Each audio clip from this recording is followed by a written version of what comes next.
दोस्तों नमस्कार। मैं एक बार फिर से आप सभी का हार्दिक अभिनंदन करता हूँ आपके अपने इस यूट्यूब चैनल पे। तो दोस्तों अगर चैनल पे पहली बार आए हैं तो चैनल को सब्सक्राइब ज़रूर कर दें और ऑल का बटन ज़रूर प्रेस कर लें जिससे कि आने वाले समय में जो भी नए वीडियोज़ आएँ उसकी नोटिफ़िकेशन मिल जाए। बस अभी तक आपने हमारा फ्री टेलीग्राम चैनल जॉइन नहीं किया है तो उसको ज़रूर जॉइन कर लें, ट्रेड ऑन ईटीएफ। इसका लिंक आपको वीडियो के डिस्क्रिप्शन बॉक्स में मिल जाएगा।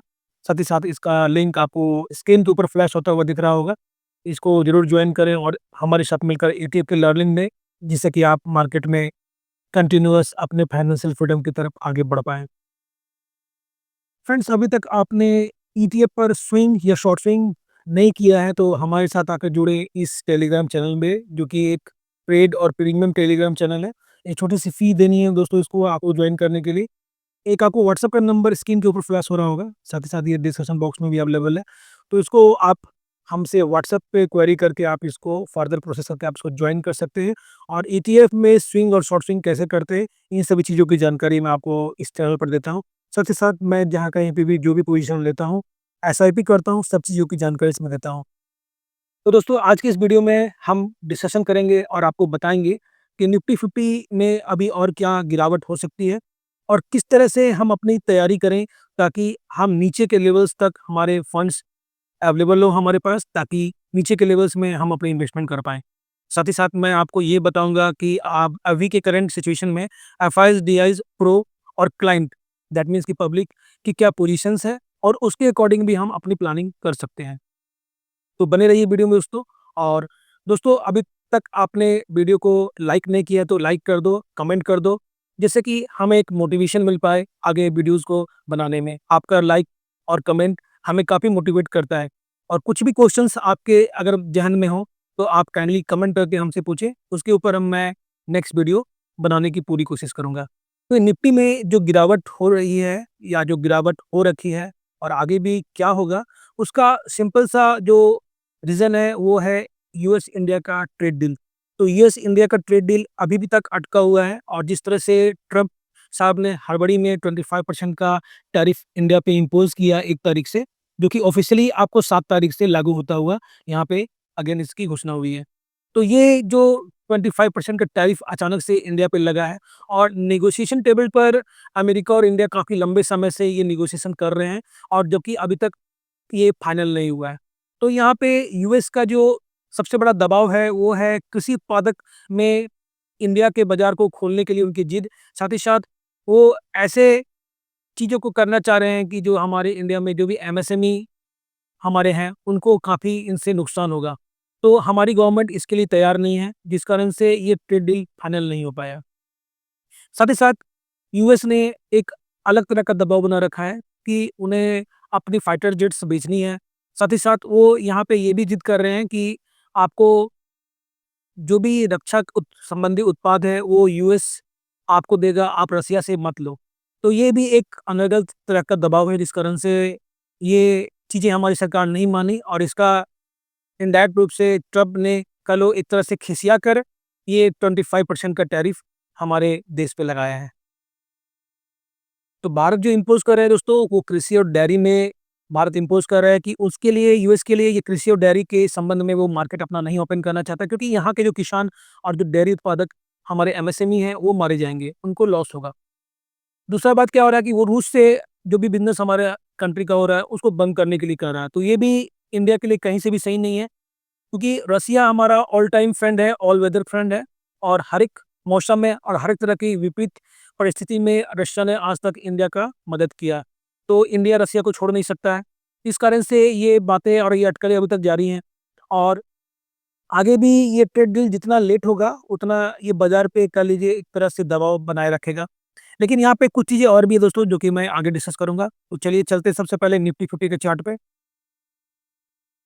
फ्रेंड्स ऐसे तो अगर आप बात करो कि गिरावट तो गिरावट हम ईटीएफ वालों के लिए काफ़ी अच्छा होता है और यहाँ पे आप देख सकते हैं कि निफ्टी अभी जहाँ पे चल रही है वो ऑलमोस्ट 300 ईएमए के नीचे भी आके अब ट्रेड करना स्टार्ट किया और मेरे मेरा आपने अगर पहले का वीडियो देखा होगा तो मैंने आपको ये वाला लाइन काफ़ी इंपॉर्टेंट बताया था जो कि अगेन निफ्टी 50 अब यहाँ पे आके ट्रेड करना स्टार्ट किया है जो कि 24,459 का लेवल है।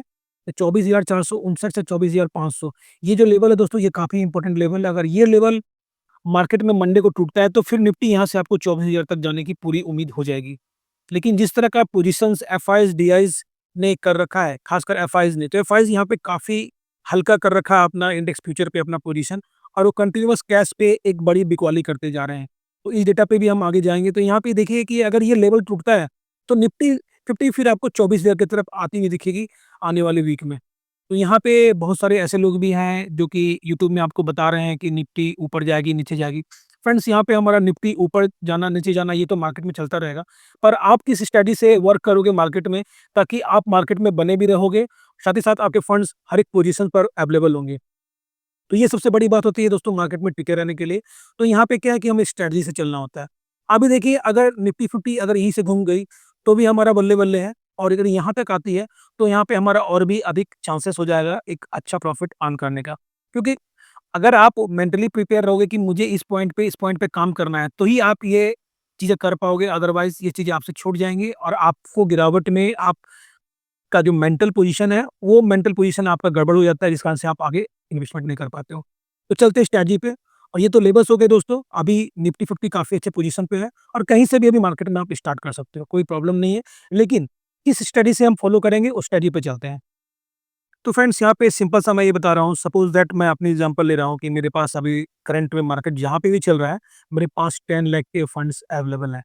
तो यहाँ पे मैं क्या करूँगा, सबसे इम्पोर्टेंट मैं आपको बता रहा, 24,500 ये लेवल जब आता है, तो मैं यहाँ पे धीरे से आपका 2 लाख रुपए मैं यहाँ पे इन्वेस्ट करूँगा। 24,500 पे 2 लाख इन्वेस्ट करूँगा। उसके बाद अगर ये लेवल टूटता है और मार्केट आपको फिर आता है 23,000 तक, तो यहाँ पे मैं फिर अगेन 1.5 लाख के फंड से यहाँ पे इन्वेस्टेड रहूँगा। और मार्केट यहाँ से फिर अगर आपको मैं 1,000 पॉइंट का वेट करूँगा, 1,000 पॉइंट करेक्ट होता है और मार्केट 22,000 पे आता है, तो मैं यहाँ पे अगेन 2 लाख से इन्वेस्टेड रहूँगा। और फिर जब 22,000 से मार्केट 1,000 पॉइंट नीचे आता है 21,000, तब मैं यहाँ पे जाके 2 लाख रुपए फिर से इन्वेस्ट करूँगा। तो यहाँ पे आप देख सकते हैं कि टोटल कैलकुलेशन कितना हो गया, 2 प्लस 1.5 दैट मीन्स कि 3.5, देन 2, 5.5, देन 7.5। तो यहाँ पे मेरे 7.5 लाख रुपए मेरे यहाँ पे इन्वेस्टेड हो गए, और मार्केट कहाँ तक आ गया? मार्केट आपका 21,000 के लेवल तक कवर हो गया, जो कि पिछले साल का जून लो तक यहाँ पे आप कवर कर सकते हो। और देखिए दोस्तों, मार्केट यहाँ तक आएगा नहीं, लेकिन हमारी तैयारी नीचे तक की होनी चाहिए, यही सबसे ज़्यादा इम्पोर्टेंट है। ऐसा नहीं कि मार्केट गिरा नहीं कि आपने वहाँ पे सारा का सारा पोज़ीशन एक साथ बना लिया और आप मार्केट में स्टक हो गए। तो ये स्टक वाली पोज़ीशन हमारे साथ नहीं होनी चाहिए, और इसी अकॉर्डिंग प्लानिंग करनी चाहिए। आप समझो, मैंने क्या किया, 24,500 निफ्टी आती है तो मेरा यहाँ पे 2 लाख का इन्वेस्टमेंट होगा। देन अगर मार्केट 23,000 आती है, फिर यहाँ से मैंने 500 पॉइंट का वेट किया। 500 पॉइंट नीचे आएगा, तब मैं यहाँ पे फिर जाके 1.5 लाख रुपए लगाऊँगा। वहाँ से अगर 1,000 पॉइंट नीचे आएगा, दैट मीन्स कि 22,000 पॉइंट नीचे आया, 22,000 पे आएगा निफ्टी, तब मैं जाके वहाँ पे 2 लाख लगाऊँगा। और वहाँ से फिर अगर मार्केट 1,000 पॉइंट करेक्ट होता है और 21,000 का लेवल दिखाता है, तब मैं जाके 2 लाख रुपए लगाऊँगा।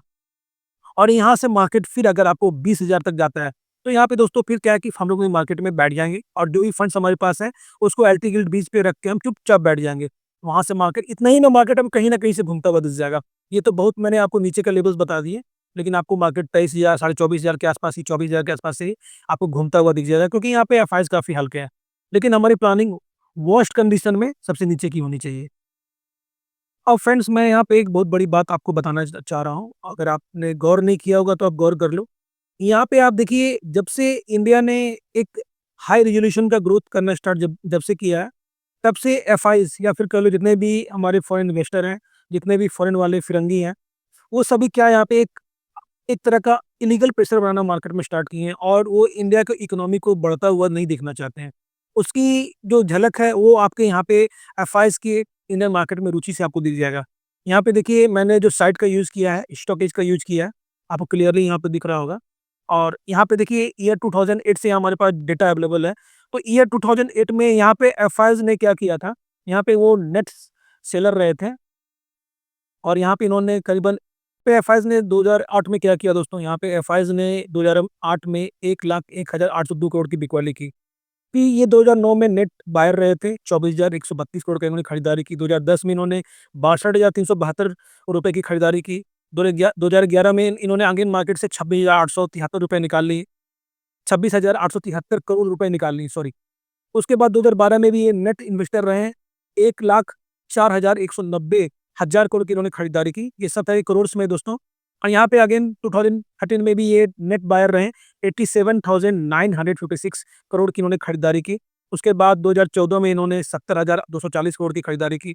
उसके बाद देखिए 2015 से ये नेट सेलर रहे हैं, 18,944 करोड़ की बिकवाली की, 11,838 करोड़ की बिकवाली की, 43,497 करोड़ की बिकवाली की। 2018 में इन्होंने 73,733 करोड़ की बिकवाली की। 2019 में फिर इन्होंने कुछ बाय किया, 39,880। उसके बाद देखो आप 2020 में इन्होंने क्या किया, इन्होंने फिर से बाइंग की है 64,389 करोड़ की। उसके बाद आप देखो यहाँ से कंटिन्यूअस इसने एक बड़ी बिकवाली की है अब तक, और ये 5 सालों में आप कह लो ये बेचते ही आ रहे हैं, अभी तक ये थमने का नाम नहीं लिया है। 2021 में इन्होंने 92,729 करोड़ का बेचा है। 2022 में इन्होंने 2,78,429 करोड़ का माल बेचा है। 2023 में 16,510 करोड़ का माल बेचा। 2024 में 3,02,434 करोड़ का माल बेचा और 2025 में इन्होंने अब तक 1,73,384,000 करोड़ का इन्होंने बिकवाली कर दिया है। तो आप समझ सकते हैं कि एफआईआईज़ लगातार मार्केट में सेलिंग कर रहे हैं, उसके बाद भी इंडियन मार्केट जो है, वो नीचे आने का नाम नहीं ले रही है। वो डे पर डे और ईयर बाय ईयर ये न्यू हाई की तरफ आगे बढ़ रही है। इससे आपको मार्केट की मजबूती समझ में आई होगी और मैं क्या कहना चाह रहा हूँ, ये भी आपको समझ में आया होगा। तो यहाँ पे एफआईआईज़ का अब सेलिंग उतना मायने नहीं कर रहा है दोस्तों, क्योंकि पहले क्या था, आज से 5 से 10 साल पहले एफआईआईज़ ने थोड़ी सेलिंग की कि मार्केट वहाँ से 500 1000 पॉइंट, 1000 पॉइंट एक साथ नीचे की तरफ करेक्ट हुआ करता था। लेकिन अभी के पोजीशन पे आप देख रहे हो, इतनी सेलिंग के बाद भी यहाँ पे निफ्टी आपको 200 पॉइंट, 150 पॉइंट, 250 पॉइंट ही करेक्ट हो रहा है। तो ये सबसे बढ़िया मजबूती वाला बात है दोस्तों, और इसी ब्याह में हम अपनी प्लानिंग कर सकते हैं। एफआईआईज़ बेचते आ रहे हैं, वो अच्छा है बेच दे, और इंडिया के मार्केट से वो एग्जिट भी नहीं कर पाएँगे, फिर उन्हें लौट के आना ही पड़ेगा। आप देखिए इंडिया ने जितना ग्रोथ किया, इनके पैसे भी यहाँ से कह लो आप 50 गुना, 100 गुना पैसे इनके बने होंगे, या फिर कह लो 200 गुना पैसे बने होंगे। इतना पहले से काफ़ी इन्वेस्टमेंट इन्होंने किया था और आगे अब ये विथड्रॉ कर रहे हैं। तो ये भी एक लाज़मी दोस्तों, ये कोई भी इन्वेस्टमेंट करेगा, सपोज़ दैट हम लोग भी म्यूचुअल फंड में इन्वेस्टमेंट कर रहे होते हैं। तो मान लो हमने यहाँ पे 50 साल तक अपने म्यूचुअल म्यूचुअल फंड में इन्वेस्टमेंट किया। मान लो 50 साल में हमने यहाँ पे 2 सीआर का इन्वेस्टमेंट किया। अब 50 साल के बाद ये 2 सीआर मान लो आपको 200 सीआर में कन्वर्ट हो जाएगा। तो आप तो वहाँ पे कुछ ना कुछ विथड्रॉ करोगे ना, क्योंकि आपकी मैच्योरिटी हो गई है, आपका एज हो गया है। उस एज में आपकी इनकम बंद हो गई है, तो क्या करोगे आप? विथड्रॉ करोगे। तो ये भी नॉर्मल सा प्रोसेस में आप इसको देख सकते हो, और आने वाले ईयर्स में ये भी क्लियर हो जाएँगे कि अब एफआईआईज़ का खींचा क्या चाल हो सकता है। तो आई थिंक ये वीडियो आपके लिए काफ़ी हेल्पफुल हुआ होगा। अगर वीडियो पसंद आया दोस्तों, तो ज़रूर कमेंट करें, लाइक करें, और आपके पास कोई भी क्वेश्चन हो तो हमसे आप पूछ सकते हो। मिलते हैं दोस्तों नेक्स्ट वीडियो में, तब तक के लिए जय हिंद, जय भारत, वंदे मातरम।